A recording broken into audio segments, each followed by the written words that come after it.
The purple pill debate subreddit is fairly amazing. It's as funny as the seduction subreddit is to me. But this man, who is a supposed purple pill man, asked the women, what particular thing do you think would make the dating world a lot easier if men understood better? So that's the initial question in the title. He says, now, obviously, since this is flair for women, this is more so tied to your side of the genders, i.e., what is something that most males need to understand about the women's side of the equation, or at least the reciprocating side. I'm asking because I kind of want to get an idea for what both parties will say.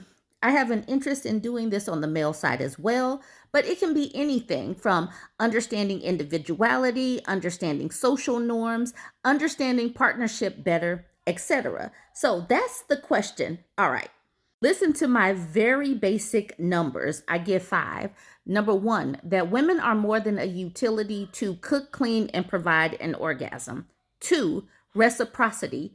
3, being truthful without things like lying by omission and dumb manipulation tactics. 4, proper hygiene. 5, being an adult that can see things in the home that needs to be cleaned and not use weaponized incompetence as a way to make women perform labor. I would think that any normal adult human male could hit those, check, check, check. All right, let's look at how the men responded to me. This is a man.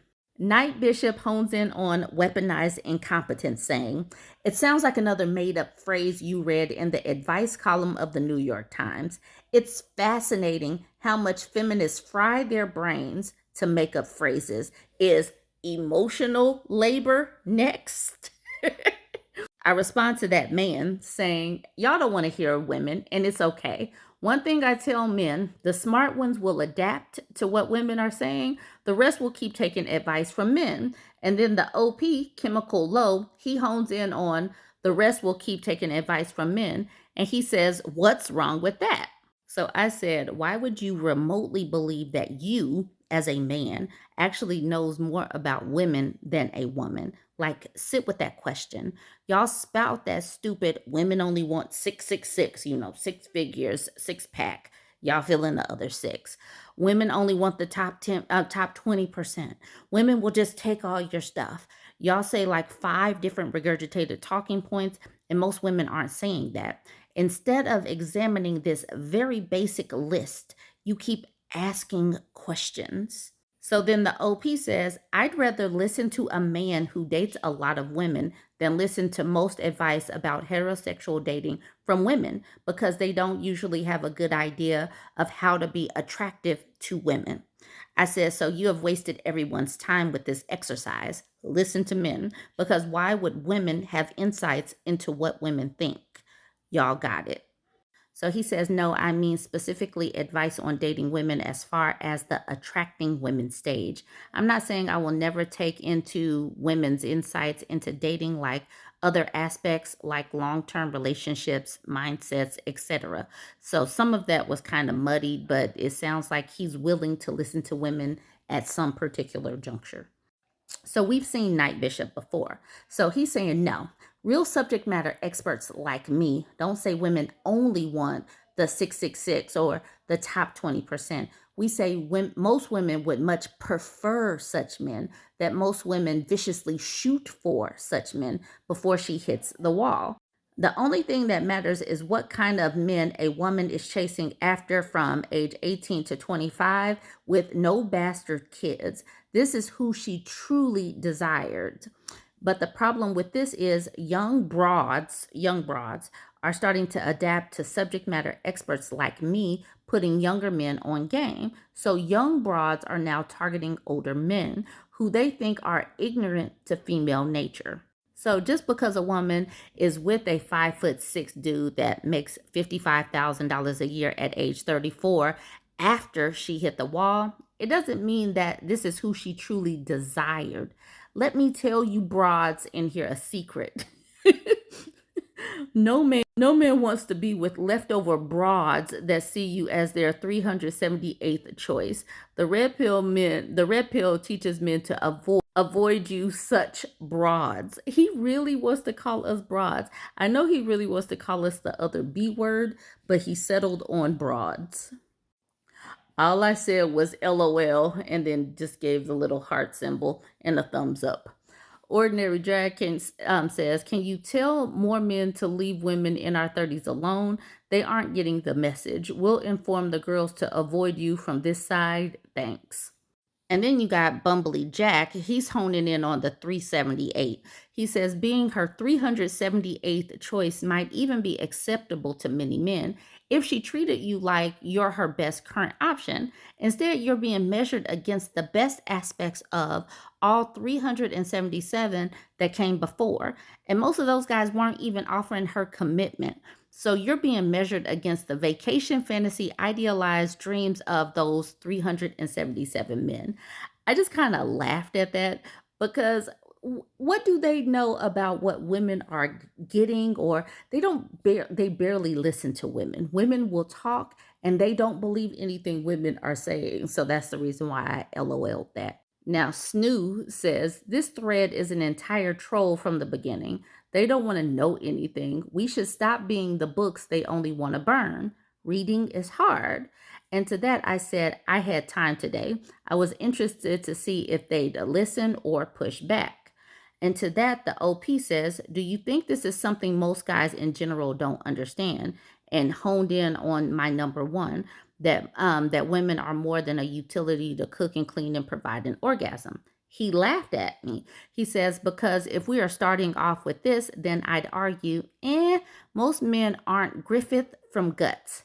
I don't know who Griffith from Guts is. I'm not aware of that reference, but he thinks that most men are not treating women like that.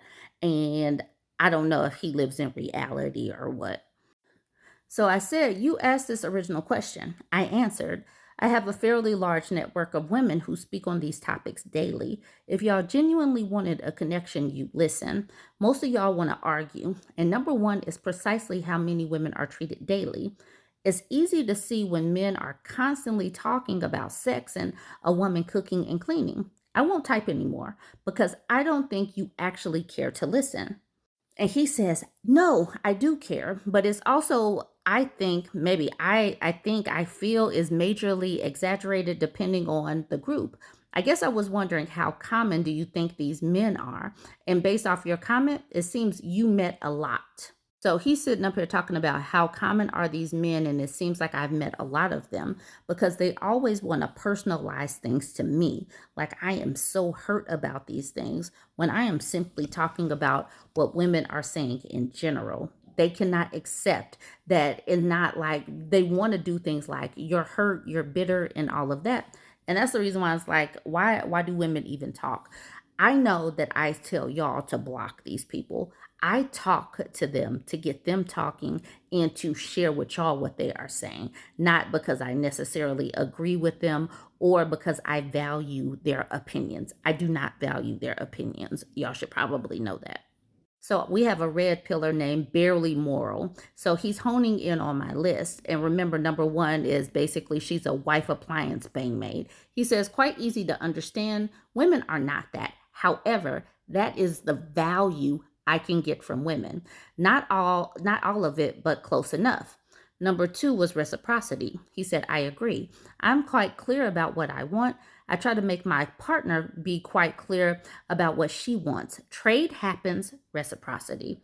And then I said, being truthful without things like lying by omission and dumb manipulation tactics. And to that, he says, I am all about being truthful, but manipulation tactics are just a tool that is quite useful for emotional regulation. When it is used for the good of the relationship, people tend to call it being supportive. Manipulation tactics are a tool that is useful. That's what this man just says. He says, I agree with point four, but the definition is debatable. Number four was hygiene. He said, but the definition is debatable. So just for the sake of argument, people should try to act as if they have germophobia. And then he hones in on being an adult that can see things in the home and not use weaponized incompetence. And to that, he says, "Oh, I cover that with point two. I am clear about what I want. If it needs to be done at home, I am not the one doing it. And of course, my partner can say her price to accept this. I am paying it." So he is paying for a servant, is basically what this man just said to me. I just want y'all to be clear about what these people are saying. This is the reason why I just let them talk. So, capital ingenuity is a Burbie. She says the issue isn't that men don't understand women, it's that many don't listen to women when we explain our experiences. The question was directed to women, yet every time women answer honestly, men jump into debate, redirect, or tell us what we really mean. That alone proves how exhausting dating becomes for us. If men actually listened instead of defending themselves, the dating world would already be easier. They refuse to do that. They Every single time, if anybody jumped into the comment section of this, every single time the men were basically fighting back against what women are speaking, and they just don't want to hear it. Anyways, I'm going to leave it at that. I just thought this was interesting. I want to hear what you think. Like, comment, and share, y'all.